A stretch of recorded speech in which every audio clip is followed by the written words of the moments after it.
Good morning. My name is Richard Parker and I'm a Program Director at Mount Eliza Executive Education, part of Melbourne Business School. My interest is in financial management and in particular how the operational decisions and strategy decisions and marketing decisions made in organisations have an impact on the financial outcomes of a business. And people I work with and see here at Mount Eliza Business School come from lots of different backgrounds, typically not finance though. So they bring with them lots of expertise about marketing, operations, strategy, and often don't really understand how the impact of their decisions has an effect on the outcomes financially of a business overall. So we're going to take a journey, and my journey is going to involve Woolworths.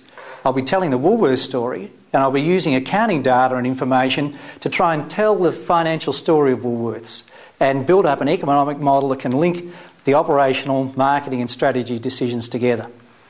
The story of Woolworths is not any different than any other organisation because there's only one story in terms of economics. The economic model of a business is always the same. Owners invest initially equity in a business with the hope of getting some financial return. And the financial return is either in the form of capital gain, so that the size of their investment in the business grows, and along the way they'd like some compensation for the risks they're taking in the form of a dividend.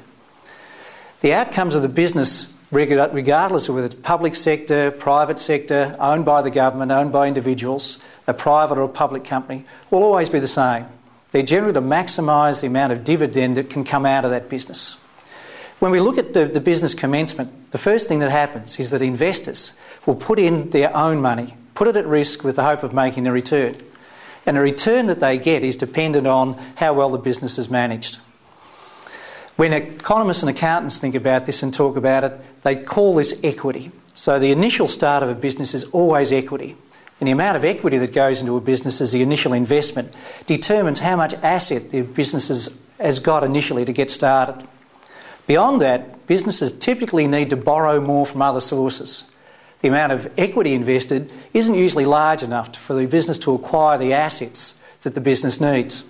So generally, liabilities or debt is put on top of the equity that's been raised from shareholders to pool the assets to a larger degree. The assets themselves aren't virtuous. They're only there for the need to produce something. And the thing that needs to be produced is revenue that will come out of these assets. You might have recognised that the picture we've built up so far, the combination of liabilities and debt to give us a pool of assets available, is a balance sheet story. And a balance sheet is that showing the position of a business at any point in time based on who's made the contribution, who's taken the financial risks in debt and equity, and what asset pool has been put together using the funds that they've got. The reason a balance sheet balances is because a business comes into this world with nothing.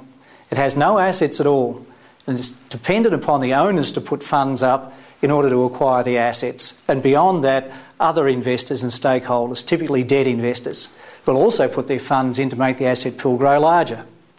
Because a business can't produce assets out of nothing, can't produce assets out of thin air, then the amount of asset is entirely dependent upon how much liability and how much equity has been raised. So we get this balance between the two things. A balance sheet can never go out of balance because we can't create more assets than what we've got funding sources to provide. And that's the balance